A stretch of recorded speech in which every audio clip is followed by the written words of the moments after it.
지난 5월 15일은 스승의 날이었습니다. 요즘은 교사의 날이라고도 부른다고 해요. 그런데 왠지 저에게는 아직도 스승의 날이라고 하는 표현이 더 익숙하고 좋은 것 같습니다. 제가 학창 시절 학교를 다닐 때만 해도요, 스승의 날은 어린이날, 어버이날만큼이나 5월을 빛내는 중요한 기념일 중 하나였던 것 같습니다. 군사부일체라고 하는 말이 있을 정도로 임금과 또 선생님과 부모는 한 몸이라 여길 만큼 선생님을 귀하게 여기는 우리 문화 속에서 사실 그날만큼은 스승의 가르침과 은혜를 생각하고 또 감사를 표현하고 축하하는 날로 지켰던 것이지요. 생각해보면요, 학급마다 얼마씩을 모아가지고 선생님 선물을 사드렸던 기억이 있습니다. 어떤 선물을 살까를 가지고 학급 회의를 해서 서로 막 치열하게 선물을 골랐던 기억도 있고요. 당일 선생님께서 다 아시면서도 쑥스러워하시면서 선물을 열어보시는 모습을 보면서 모두가 함께 웃고 즐거워했던 기억이 납니다. 그러다가 어느 순간부터는요, 스승의 날의 본래 의미보다는 뭔가 선생님께 선물을 드리는 날이라는 생각이 더 강해지면서 드리는 학생이나 받는 선생님이나 피차간 부담스러운 날이 되어버리더니 이제는 아예 그날 휴교를 하는 학교들도 꽤 있다라고 하는 얘기를 들었습니다. 제가 미국 생활을 오래 하다가 한국 들어와가지고 그게 참 저에겐 놀라웠습니다. 오죽하면 그랬을까 하는 생각도 있지만은 아무리 생각해도 좀 아쉬운 마음이 드는 건 어쩔 수 없었습니다. 세상은 그런 식으로 가지만은 우리 믿음의 사람들 그리고 교회는 그렇게 하지 말고 본래 그 스승의 날의 의미와 정신을 좀 지키면 좋겠다라고 하는 생각을 저는 하게 되었습니다. 그래서 우리 교회 학교 선생님들뿐만 아니라 학교, 학원 또 어린이집 등에서 누군가를 가르치고 돌보는 일을 하시는 모든 교사들을 좀 축복하는 시간을 가지면 좋겠다라고 생각했고요. 저희 교육자들과 함께 기도하면서 이 5월 스승의 날이 있는 그 주에 교사 축복 예배로 하나님께 영광 올려드리면 어떻겠는가 하고 생각한 겁니다. 그래서 작년부터 시작한 것이 바로 교사 축복 예배입니다. 3부 예배 때 우리 교회의 모든 교사들을 축복하고요. 그러면서도 예배의 목적은 당연히 하나님께 영광 올려드리는 것이 되어야 하겠지요. 올해는 특별히 우리 교회 중등부에서 오랫동안 교사로 섬겨오신 서은정 집사님의 간증을 듣고 바로 이어 제가 설교를 하는 것으로 준비하고 있습니다. 하지만 1부, 2부 때에는 서 집사님의 간증을 들을 수가 없으니까요. 그 내용을 아주 짧게 제가 여러분들에게 소개해 드리고자 합니다. 참고로 여러분 아시는지 모르겠는데요. 서 집사님은 초등학교 교사이시기도 합니다. 처음 발령을 받으셨을 때만 해도 서 집사님은 예수님을 믿지 않으셨다고 합니다. 그러다가 선배 교사의 권유로 교회를 다니기 시작했고 예수님을 만나 은혜를 받으면서 자신의 반 아이들을 예수님의 사랑으로 시선으로 보며 아이들을 가르쳐 왔다고 말씀하십니다. 동시에 우리 교회에서 18년 동안이나 중등부 교사로 섬겨 오고 계십니다. 그러다가 작년에 문득 중등부 부장교사직을 내려놓아야겠다라는 생각을 하셨다고 합니다. 동시에 마음 한켠으로는 교사가 이렇게 부족한데 내가 빠지면 어떡하지 하는 생각과 함께 우리 아이들은 어떻게 하지? 라고 하는 고민도 있으셨답니다. 제가 그 서식을 알게 돼서 집사님을 제 목양실로 불러서 제가 면담을 했습니다. 집사님, 어떤 이유 때문에 교사를 내려놓으려고 하십니까?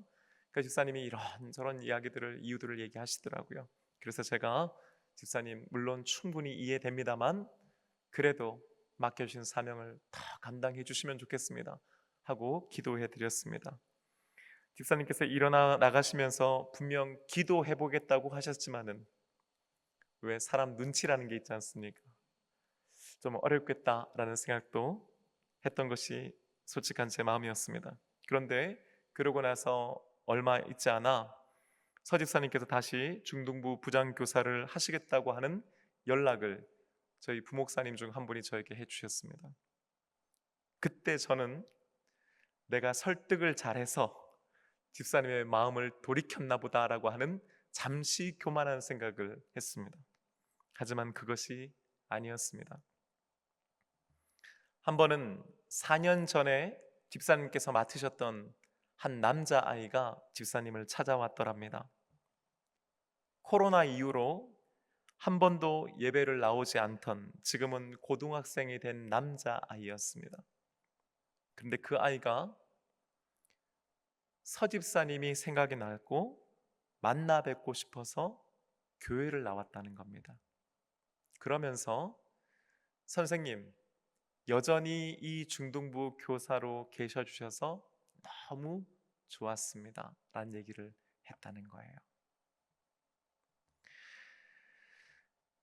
그 아이를 맡았을 때 당시에 서집사님은 사실 교사로서 가장 힘든 시기를 보내셨답니다. 아이들도 말썽꾸러기들이었고요. 가장 힘들고 어려웠던 시기였지만 아이러니하게도 그 아이는 그래도 교회가 너무 좋았고 그때가 참 재미있었다고 기억하더랍니다. 그때 집사님께서 이런 사실을 깨달으셨습니다. 이건 제 얘기가 아니라 집사님의 워딩 그대로를 말씀드립니다. 내가 무얼 해서가 아니라 주님께서 있으라 한 자리에 있었을 뿐인데 주님께서 아이들의 마음을 만져주시고 역사해 주시는구나 하는 것을 깨달았습니다. 아마 모든 교사들, 아니요, 오늘 우리 성가대를 포함해서 우리 교회에서 나름 봉사의 직분을 맡고 계시는 모든 분들도 아마 서집사님과 같은 고민들을 하셨고 아마 하고 계실 것 같습니다. 나는 능력이 부족한 것 같아. 나는 믿음도 부족한 것 같고 내가 이 일을 감당하기에는 내가 잘 못하는 것 같아. 아이들을 어떻게 가르쳐야 할지도 모르겠고 어떻게 봉사해야 할지도 잘 모르겠고 올 연말에는 꼭 목사님께 그만둔다고 말을 해야지 하고 말입니다. 오늘 우리가 함께 읽은 본문 말씀에는요, 하나님께 못합니다, 못 갑니다, 안 합니다, 불가능합니다 라고 말했던 한 사람이 있었습니다. 그의 이름은 모세였습니다. 당시 이스라엘 백성들은 430년 동안이나 애굽에서 종살이를 하고 있었습니다. 출애굽기 3장 7절에서 하나님께서 모세에게 하셨던 말씀들을 보면은 당시 이스라엘 백성들의 형편을 세 가지 핵심적인 키워드로 설명할 수 있는데 그것은 바로 고통, 부르짖음, 그리고 근심이었습니다. 고통, 부르짖음, 근심. 그 모든 것을 아시고 들으시고 보셨던 하나님께서 이제 저들을 애굽인의 손에서 건져내시고 하나님께서 보여주시는 젖과 꿀이 흐르는 땅으로 인도하시겠다고 말씀하셨습니다. 여기까지만 들으면은, 그 하나님께서 하시겠다고 하는 얘기만 들으면 모세는 아마 박수를 쳤을 겁니다. 너무 좋습니다. 꼭 그렇게 해주십시오. 그렇게만 된다면 얼마나 좋을까요? 아유, 너무 좋습니다는 거죠. 그런데 그 다음이 문제였습니다. 출애굽기 3장 10절의 말씀 우리 함께 읽어보십시다. 시작. 이제 내가 너로 바로에게 보내어 너에게 내 백성 이스라엘 자손을 애굽에서 인도하여 내게 하리라. 아멘. 방금 전까지는요, 너무 좋습니다, 정말 멋진 계획입니다, 꼭 그렇게 해주십시오 했던 모세였는데요, 방금 이 10절의 말씀을 딱 듣는 순간 모세의 마음이 달라지는 겁니다. 생각이 달라지는 겁니다. 잠시만요, 뭐라고요? 누구를 어떻게 하신다고요? 그러면서 이후에 하나님과 모세 사이에 팽팽한 신경전이 벌어지게 되죠. 한마디로 하나님께서는요, 모세야, 네가 가라는 거예요. 내가 너를 보낸다는 거예요. 네가 이 일을 해야 한다는 거죠. 반면에 모세는요, 제가 왜요? 제가 왜 갑니까? 저는 못 갑니다. 아니, 안 갑니다. 갈 수 없습니다는 거죠. 처음에는 모세가 이렇게 말합니다. 3장 11절의 말씀도 함께 읽겠습니다. 시작. 내가 누구이기에 바로에게 가며 이스라엘 자손을 애굽에서 인도하여 내리이까. 아멘. 내가 누구이기에, 내가 누구이기에지만 우리 표현으로 하면요, 아니 제가 뭐라고요? 아니 제가 뭐라고요? 전 아무것도 아닙니다. 하나님께서 보낼 만한 그런 사람이 아닙니다. 물론 왕년에는 이집트의 왕자였던 때가 있었지요. 한때는 잘 나갔지요. 한때는 힘도 있었지요. 한때는 젊었지요. 한때는 내 동족이 고통받는 걸 보면 참지 못해서 의분으로 그 애굽인을 쳐서 죽인 적도 있지요. 하지만 그 일로 저는 도망자의 신세가 되었고 미디안 광야를 떠돌면서 이제는 수십 년 동안 양치는 것으로 제 인생의 절반 이상을 보낸 그런 사람입니다. 아니, 내가 누구이기에 그런 일을 한단 말입니까 하는 거죠. 그러자 하나님께서는 포기하지 않으십니다. 하나님이 이르시되 내가 반드시 너와 함께 있으리라. 할렐루야. 네가 누구인지는 중요하지 않다는 말입니다. 아니, 내가 뭐라고 그걸 합니까? 네가 누구인지는 중요하지 않다. 왜입니까? 내가 너와 함께 하기 때문인 줄로 믿습니다. 우리는 생각합니다. 내가 뭐라고? 난 전공도 안 했는데, 나는 실력도 부족한데, 나는 믿음도 없는데, 나는 무엇도 없는데, 나는 뭘 해서 안 되는데. 여러분 근심할 필요 없습니다. 걱정할 필요 없습니다. 왜입니까? 하나님께서 우리와 함께 해주시기 때문인 줄로 믿습니다. 그러니까 이번에는 모세가 이렇게 얘기합니다. 13절의 말씀 함께 읽겠습니다. 시작. 모세가 하나님께 아뢰되 내가 이스라엘 자손에게 가서 이르기를 너희의 조상의 하나님이 나를 너희에게 보내셨다 하면 그들이 내게 묻기를 그의 이름이 무엇이냐 하리니 내가 무엇이라 그들에게 말하리이까. 아멘. 말이 길지만요, 한마디로 요약하면요, 도대체 내가 가서 누가 나를 보냈다고 합니까? 난 당신이 누군지도 모릅니다. 내가 뭘 알아야 얘기를 할 텐데 난 모릅니다 하는 거죠. 그러자 하나님께서는 친절하게 그에게 또 자기 자신에 대해서 가르쳐 주십니다. 14절 말씀 함께 읽겠습니다. 하나님이 모세에게 이르시되 나는 스스로 있는 자니라. 아멘. 나는 스스로 있는 자이니라. 이 말씀은요, 사실은 좀 난해하죠. 스스로 있다라고 하는 게 뭔가. 그런데요 여러분, 원래 이 문장 그대로를 원문 그대로 해석하면 나는 나이다 이런 뜻이에요. 나는 있다, 나는 존재한다는 뜻입니다. 여러분, 저는 받아본 적이 없는데 혹시 여러분은 받아보신 적 있는지 모르는데 그 삼성 이재용 회장 있죠. 여러분 명함은 저는 안 받아봐서 모릅니다. 이름 석자만 있답니다. 그 흔한 핸드폰 번호도 없고요, 이메일 주소도 없답니다. 그냥 이름만 있답니다. 무엇을 의미합니까? 그 이름이 모든 것을 다 말해준다는 것이지요. 하나님, 당신 누구십니까? 나는 나다라는 거죠. 나는 있다라고 하는 겁니다. 언제도요, 태초 이전에도 있었고 지금도 계시면서 이 세상이 멸망하고 난 다음에 하나님의 심판 아래 있을 때도 여전히 하나님은 거기에 계시는 분, 우리가 어딜 가든지 계시는 분, 그 우리의 모든 것들을 초월하여 이미 존재하시는 분이 바로 하나님이시다라고 하는 것을 보여주시는 것이지요. 그래서 여러분, 이 문장의 첫 글자를 따서 조합한 단어가 바로 우리가 잘 아는 여호와라고 하는 단어입니다. 여호와 하나님, 그 말은요, 계시는 하나님, 모든 것을 초월해 계시는 하나님이라고 하는 의미인 것입니다. 그러면서요, 이후에 모세에게 어떤 일들이 일어나는지를 설명해 주십니다. 자, 그럴 때 너는 이렇게 하면 된다라고 하는 것까지도 알려주시죠. 이쯤 하면요, 하나님이 말씀하시는데 하나님이 이렇게까지 설명해 주시면은 제가 영 마음에는 안 들지만 한번 해보겠습니다. 그래야 될 것 같은데 모세는 그렇지 않았습니다. 4장 1절 말씀 이렇게 얘기합니다. 함께 읽겠습니다. 시작.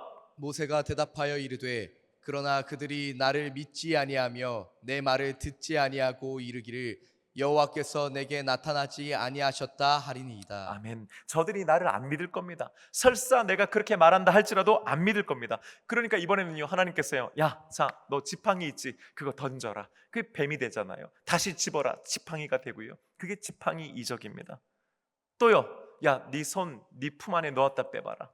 그랬더니요, 한센병에 걸리는 겁니다. 다시 넣어봐라. 완쾌 되는 겁니다. 이 두 가지 놀라운 이적을 보여주시는 거예요. 여러분, 우리는 그냥 말로만 들으니까 그랬나 보다 하지만 여러분, 정말 그런 일을 내가 직접 경험한다면요, 얼마나 우린 놀라겠습니까? 그런데요, 모세는 그럼에도 불구하고 마음이 열리지 않는 거예요. 하나님께서요, 그래도 네가 못 믿겠걸랑, 그래도 그들이 안 믿고 있걸랑 이번에는 나일강 물을 떠다가 땅에 한번 부어라. 그 물이 피가 될 것이다. 이번에는 이적을 행할 수 있는 능력도 그에게 부여해 주십니다. 하나님은요, 어떻게 해서든지 모세를 보내려고 하시는 거예요. 어떻게 해서든지 모세를 하나님의 사람으로 훈련시켜서 쓰시려고 하는 겁니다. 반면에요, 모세는 하나님의 일을 감당하기를 원치 않습니다. 나는 그런 일까지 하고 싶진 않습니다. 아니, 저는 그런 거 모릅니다 라고 하는 거죠. 계속해서 부정하는 겁니다. 이래서 안 됩니다. 그래? 그럼 이렇게 해라. 아니, 저래서 안 됩니다. 그래? 그건 저렇게 해라 하는 거예요. 하나님께서 하나하나 다 반박하시니까요, 모세도 좀 난감했을 것 같아요. 뭔가 이게 건수가 있어야 되는데 그러다가 기발하게 생각해낸 게 있었습니다. 여러분, 그게 바로 오늘 본문 10절의 말씀입니다. 함께 다시 읽어보십시다. 시작. 모세가 여호와께 아뢰되 오 주여 나는 본래 말을 잘하지 못하는 자니이다. 주께서 주의 종에게 명령하신 후에도 역시 그러하니 나는 입이 뻣뻣하고 혀가 둔한 자니이다. 아멘. 하나님께서 저에게 말씀해 주신 것, 또 말씀하시려고 하는 걸 제가 잘 전달해야 되는데 저는 말을 잘 못합니다. 언제부터요? 본래. 여러분, 무슨 말이에요 이게? 태어나기를 그렇게 태어난 사람이란 말이에요. 예전에도 그랬고요, 지금은요, 지금도 마찬가지예요. 그래서 그가 이렇게 얘기하는 겁니다. 주께서 주의 종에게 명령하신 후에도 역시 그러하니, 나는 원래 말 못하는 사람인데 주님께서 나한테 이렇게 말씀하시고 나보고 가라고 하시는데 그 말씀 듣고 나서도 요건 안 변하지 않습니까? 이런 뜻이에요.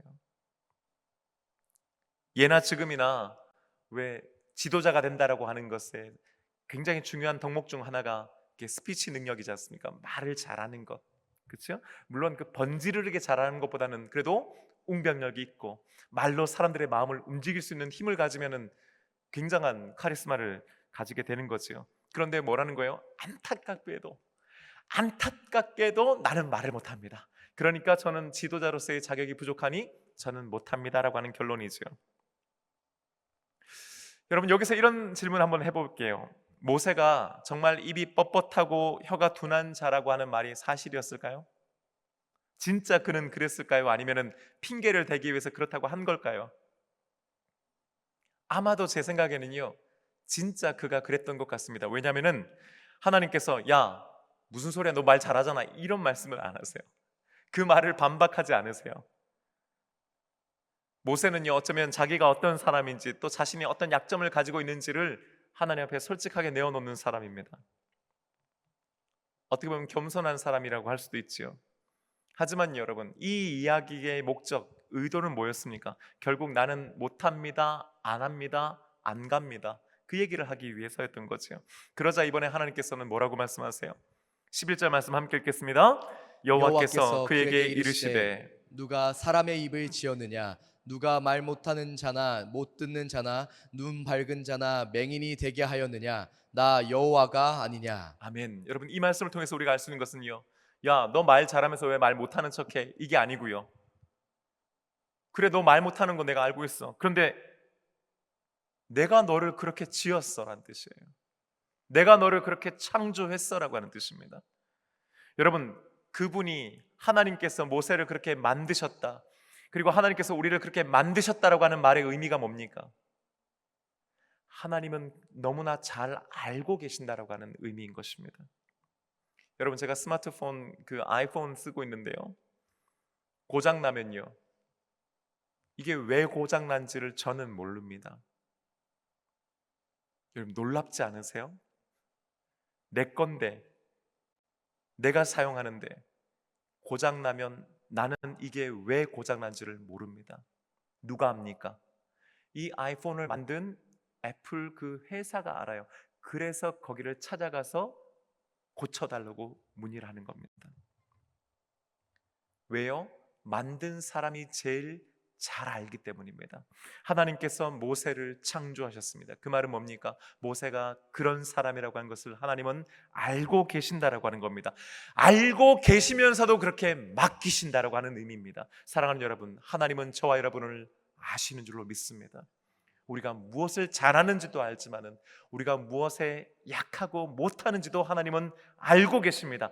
아시는 그분이 우리에게 맡겨주시는 줄로 믿습니다. 그러면서 하나님께서는 이렇게까지 말씀하십니다. 12절 말씀 함께 읽겠습니다. 이제 가라. 내가 내 입과 함께 있어서 할 말을 가르치리라. 아멘. 이제 가라. 오랫동안 이제 티키타카 한 거죠. 모세와 하나님과 계속 말싸움이 있었어요. 근데 하나님께서 뭐예요? 야, 더는 못 듣겠다.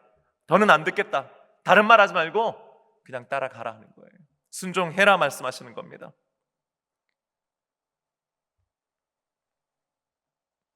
네가 결정적인 하자라고 생각하고 부족함이라 생각했던 거 내가 네 입에 함께 해주겠다고 말씀하시는 거예요.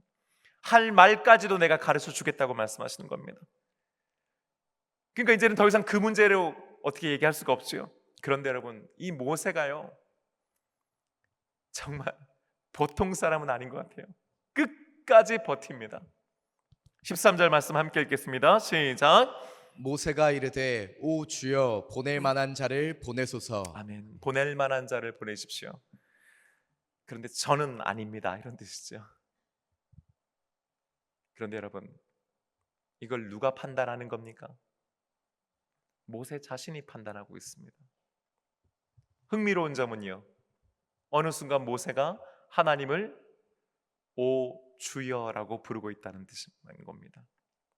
그는 10절에서도요 하나님을 주님이라고 부르고 자기 자신을 주의 종이라고 낮춰 부릅니다.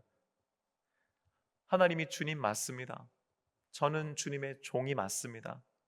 하지만요, 그런다고 해서 제가 말 잘 못하는 것이 달라지지는 않습니다는 거예요. 하나님께서 아무리 여호와 하나님이시고 하나님께서 아무리 제게 명령하셔도 제가 말 잘 못하는 거, 내 입이 뻣뻣하고 혀가 둔한 것은 안 바뀝니다는 뜻입니다. 다른 말로요, 이건 하나님도 어떻게 못하십니다.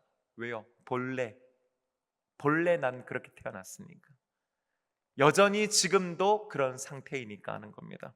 이번에도요 오 주여라고 입으로는 말하지만은 보낼 자가 나인지 아닌지는 제가 판단합니다라고 말합니다. 갈지 말지도 누가 판단해요? 제가 판단합니다. 말로는 주님인데요 마음속으로는요 자신이 주인으로 살아가고 있었던 것입니다. 사랑하는 여러분, 우리는 어떻습니까? 우리들도 입술로는 주여, 나는 주의 종입니다, 나는 주의 아들입니다, 딸입니다라고 말하면서도 무엇을 할지 말지, 가야 할지 말아야 할지를 우리는 우리 스스로가 판단합니다. 주님이라고 부르고 주님으로 기도하면서도 우리는 우리가 원하는 방식의 기도의 응답을 원합니다. 주여라고 부르면서도 내가 듣고 싶은 말씀은 따로 있는 것입니다. 우리들도 모세와 마찬가지로 안 됩니다, 안 갑니다, 못합니다 라고 하는 말을 하며 살아가고 있지는 않습니까? 하나님께서 분명 우리를 먼저 찾아와 주셨고 우리에게 주의 일을 보여주셨고 손 내밀어 주의 일을 함께 하자고 제안해 주심에도 불구하고 우리들은 이런저런 핑계대를 대면서 안 합니다, 못합니다, 할 수 없습니다라는 말만 반복하고 있지는 않냐는 겁니다. 때로는요 의도적으로 우리가 할 수 없는 이유들을 우리 스스로 만들어내고 찾아내면서까지 말입니다. 모세가 이렇게까지 나오니까요 이번에 하나님께서 그 문제를 어떻게 해결하십니까? 돕는 사람을 붙여주십니다. 14절의 말씀 함께 읽겠습니다. 시작. 여호와께서 모세를 향하여 노하여 이르시되 레위 사람 내 형 아론이 있지 아니하냐. 그가 말 잘하는 것을 내가 아노라. 그가 너를 만나러 나오나니 그가 너를 볼 때에 그의 마음에 기쁨이 있을 것이라. 아멘. 모세는 자신이 가지고 있는 최대의 약점이 말을 못하는 것이라고 생각했습니다. 그리고 그건 사실이었습니다. 하지만 하나님 보시기에요 모세가 굳이 말을 잘할 필요가 없었던 겁니다. 왜요? 하나님께서 아론을 붙여주시기 때문인 줄로 믿습니다. 여러분, 내가 다 잘할 필요가 없는 겁니다. 내가 말을 잘한다고 해서 하나님이 쓰시는 것이 아닙니다. 한 걸음 더 나아가세요. 하나님께서는요, 그냥 모세가 말 잘하도록 그냥 바꿔버리시면 되지 않습니까? 그의 입에 손 한번 대시면 되는 것 아닙니까? 그런데 또 그렇게 하지는 않으십니다. 왜입니까? 이 말이 무엇을 의미하는 겁니까? 주님은 못하지만 있는 그대로 쓰시기도 하신다라고 하는 의미인 줄로 믿습니다. 여러분, 하나님은 분명 우리를 고쳐서 사용하시기도 합니다. 하지만 때로는요, 그대로 사용하시기도 하신다는 의미인 것입니다. 대신에요, 나의 부족함을 채워주는 돕는 사람들을 우리에게 붙여주시는 줄로 믿습니다. 끝으로 15절 말씀 함께 읽겠습니다. 너는 그에게 말하고 그의 입에 할 말을 주라. 내가 내 입과 그의 입에 함께 있어서 너희들이 행할 일을 가르치리라. 아멘. 여러분, 오늘 이 말씀 한번 잘 보세요. 내가 너와 내 형 아론과 함께 있어서라고 말하지 않습니다. 네 입, 즉 모세의 입과 아론의 입에 함께 있어서. 여러분, 모세에게서 입은 뭐였죠? 자신의 약점이었어요. 반면에 아론에게 있어서 그의 입은요, 그의 강점이지요. 무슨 뜻입니까? 약하니까 하나님께서 함께 해주셔서 어려움이 없도록 해주시겠다고 하는 의미입니다. 무슨 말을 어떻게 해야 될지 몰라? 그래, 내가 그 말까지 네 입에 넣어주마 하시는 겁니다. 반면에요, 아론의 입은 강한 입입니다. 하지만 강하다고 해서 하나님 없이 하면요, 제 마음대로 말하기 때문에 하나님께서는 그 아론의 입과도 함께 해주시겠다고 약속해 주시는 줄로 믿습니다. 사랑하는 여러분, 오늘 서은정 집사님의 그 고백처럼 우리들은 우리들 자신을 보면 한없이 부족하다는 것을 문득 깨닫곤 합니다. 나의 믿음 없음과 나의 능력 없음과 나의 실력 없음이 보이고요, 나의 부족한 인격이 보입니다.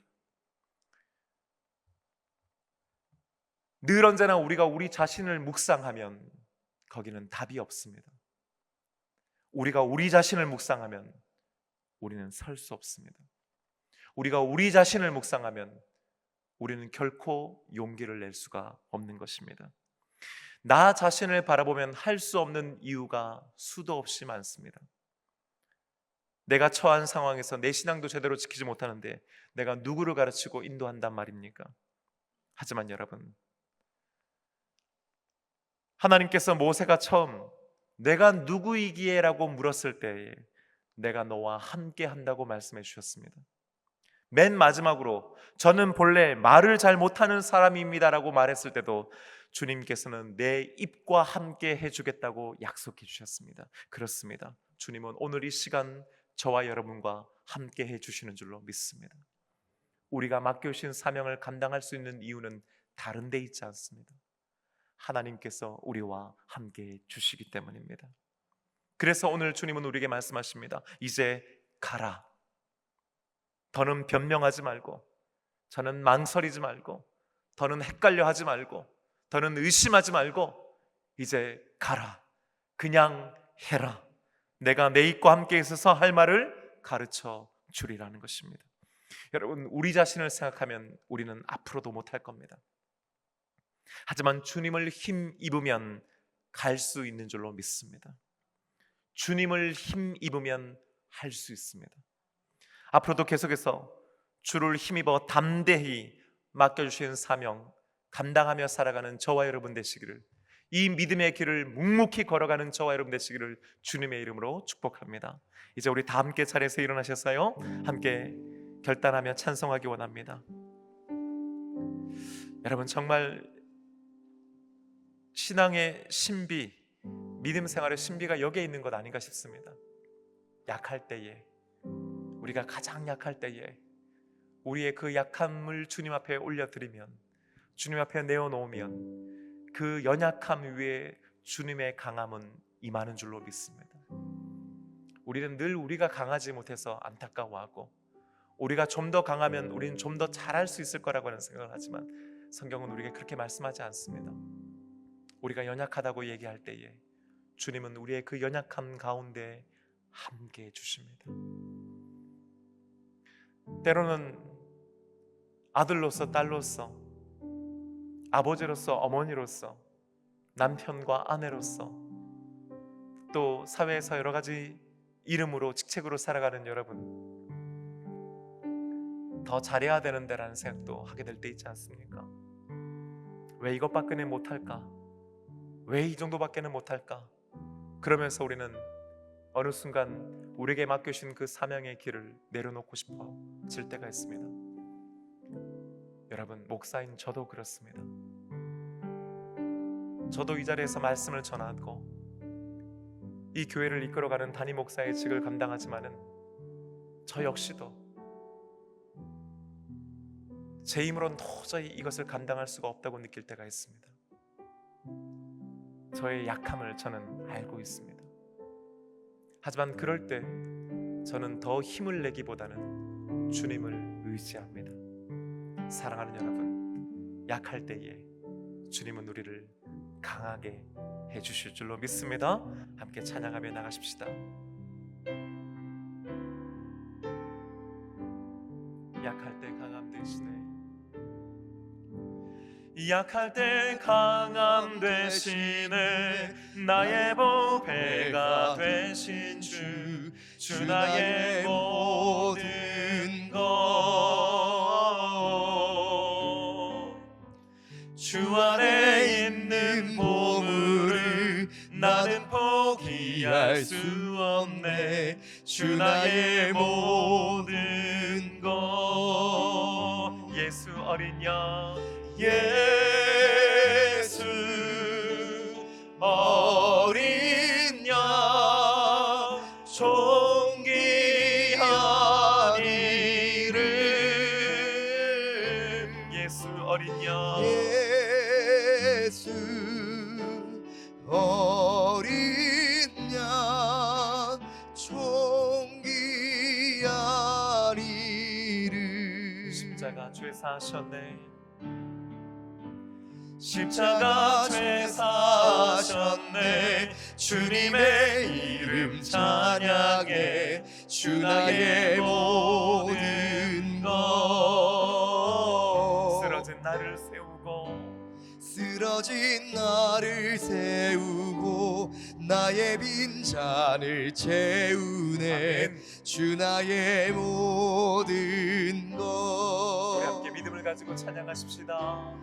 예수 어린 양, 존귀한 이름.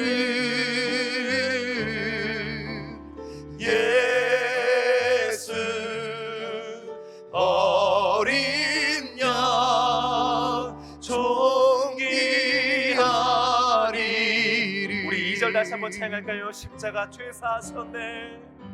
십자가 죄 사셨네. 주님의 이름 찬양해. 주 나의 모든 것.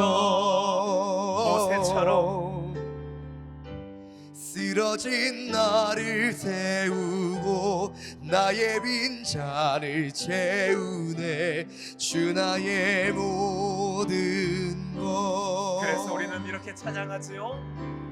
예수 어린 양, 존귀한 이름. 예수 어린 양, 존귀한 이름. 이 시간 우리 함께 기도할 때예요. 우리 가운데 교사이신 분들 축복합니다. 교회 학교 교사뿐만 아니라 세상에 나가서 그 누군가를 가르치고 돌보는 일을 하시는 여러분 모두를 축복합니다. 또한 동시에 교사가 아니더라도요, 주의를 감당하고 있는 여러분 모두, 특정한 어떤 직분이 아니고요, 이미 우리는 이 땅에서 주님의 부르심과 보내심을 받은 믿음의 사람들인 줄로 믿습니다. 여러분, 내게 맡겨주신 이 믿음의 길 끝까지 걸어가십시다. 포기하지 말고, 못한다, 안된다, 못 갑니다 하지 말고 주님 제가 가보겠습니다. 주님 제가 한번 해보겠습니다. 주님 할 수 있도록 도와주시고 나와 함께하여 주시옵소서. 그렇게 기도하는 오늘 이 아침 되기 원합니다. 우리 함께 주님 이름 부르고 함께 기도하며 나가십시다. 주여,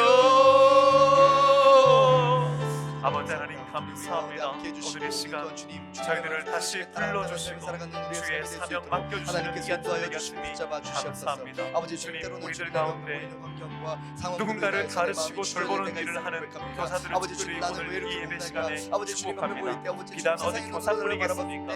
우리 성가대원들 또 우리 주차봉사 또 주방봉사 예배 안내 또 꽃꽂이 또 온갖 모양으로 여러 가지 모양으로 섬기는 우리 모든 오늘도 나와 함께 하시겠다 분자들을 말씀하시는 주님 주님을 축복하여 바라보며 주시옵소서. 아버지 주님 오늘의 주님 우리 주님을 당의 바라보며 오늘 장로님들 수 있도록 축복하여 하나님께서 인도하여 주님 우리 주시옵소서. 오늘 권사님들 주님께서 주시는 그 사명 감당하며 또 나아갈 우리 때에 서희집사님들 하나님 아버지 내 축복하여 뜻과 내 주시옵소서. 생각으로 나가는 것이 아니라 주님, 오늘의 주님 이들을 나의 불러 능력으로 나가는 것이 아니라 주님께서 나의 사명 삶 가운데 함께 맡겨주셨습니다. 해주시고 내가 우리 너와 자신을 함께하겠다 보면은 말씀하시는 우리는 감당할 오늘의 그 여호와 자신이 하나님을 없습니다. 바라보며 나가는 주님, 그의 나를 삶이 묵상해서는 하나님께서 답이 인도하여 없습니다. 주시옵소서. 나는 아버지 주님 내 내 믿음을 눈으로 알고 바라봤을 내 때 실력을 세상의 알고 눈으로 내 바라봤을 때 수준을 여전히 압니다. 나는 연약하고 쓰러지는 주님, 자입니다. 그런 내가 아버지 도대체 그러나 주님 뭘 할 수 주님의 눈으로 있겠습니까? 바라봤을 때 하지만 주님과 주님 함께하는 사람으로 해주시면 바라봤을 때 아버지 주님 주님 나는 우리와 오늘의 주님 함께해 주시면 담대하게 나아가는 사람의 감당할 주님이십니다. 수 있고 오늘의 주님이 힘을 하게 나아가는 되고 우리의 가게 삶이 되는 되도록 줄로 하나님께서 믿사오니 인도하여 주님 주시옵소서. 그 은혜를 날마다 우리에게 주님으로 허락하여 힘입고 날마다 주시옵소서. 담대하게 나아가는 우리의 그래서 삶이 될 수 오늘 이 있도록 예배가 하나님께서 인도하여 오늘 주시고 주님 붙잡아 교사를 주시옵소서. 포함하여 주님의 힘이 모든 주님께서 나와 함께 하시기에 모든 나의 발걸음에 사명자들, 동행하시기에 모든 오늘 믿음의 또한 길을 담대하게 나아갈 걸어가는 수 우리들 있도록 고백하며 모두에게 나갑니다. 은혜 아버지 주님 이 아침 다시 한번 믿음의 주님께로 길을 붙잡아 나가는 걸어가는 우리의 삶이 될 수 있도록 하나님께서 인도하여 주시고 붙잡아 주시옵소서. 주님 어디 교사뿐이겠습니까? 성가대 또 안내팀 꽃꽂이팀 주차봉사 주방봉사 또 중보기도 그 외에도 여러 가지 수많은 모양으로 주님을 섬기고 있는 많은 이들이 있습니다. 주님 어떤 일이든 주님께서 맡기신 일인 줄로 믿습니다. 때로는 내려놓고 싶습니다. 때로는 안 하고 싶습니다. 내가 왜 이런 대우를 받아가며 내가 왜 이런 말을 들으며 내가 왜 이렇게까지 내 것을 내어놓으며 해야 되는지 싫습니다. 하지만 주님 나를 생각하고 나를 묵상하면 거기는 답이 없습니다. 나를 바라보면 우리는 할 수가 없습니다. 저 사람을 바라보면 하고 싶지가 않습니다. 하지만 주님 바라보며 하게 하여 주시옵소서.